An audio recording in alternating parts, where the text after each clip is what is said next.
Croire que le débat de cet après-midi qui va avoir lieu à l'Assemblée nationale va régler le problème des Gilets jaunes, c'est se tromper totalement.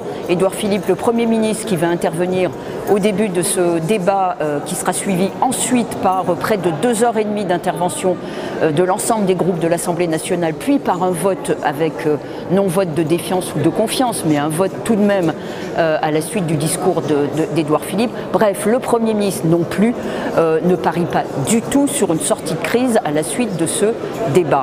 Le début de réponse donnée par le gouvernement, on l'a appris hier, c'est donc la suspension, le report de l'augmentation des taxes carbone, c'est essentiellement ça. Donc finalement, à quoi sert le débat de cet après-midi? Il sert à trois choses, en tout cas aux yeux de l'exécutif. Tout d'abord, tenter de réinstitutionnaliser la crise, de remettre le fleuve à l'intérieur des instances représentatives, en l'occurrence l'Assemblée nationale, le Palais Bourbon et l'hémicycle, pour non pas faire taire, mais en tout cas apaiser les débordements auxquels on a assisté dans les rues de Paris et dans certaines villes de province pendant ces 3 dernières semaines. Première chose.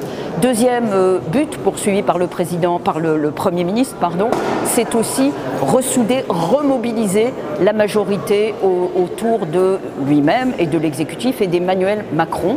On sait que la majorité composée de La République En Marche et du MoDem était saisie d'une certaine inquiétude, voire d'une certaine panique pour répondre justement à cette crise dont très peu avaient vu la montée de fièvre ces dernières semaines.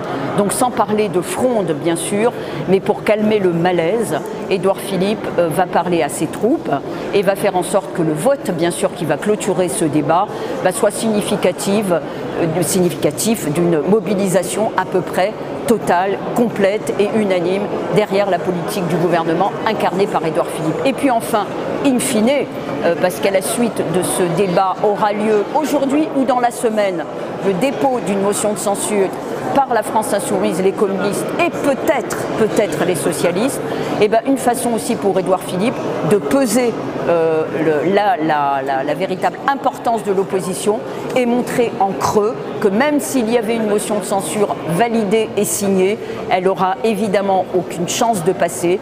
Donc c'est une façon aussi pour Édouard Philippe de montrer le peu d'influence et le poids relatif occupé aujourd'hui par l'opposition.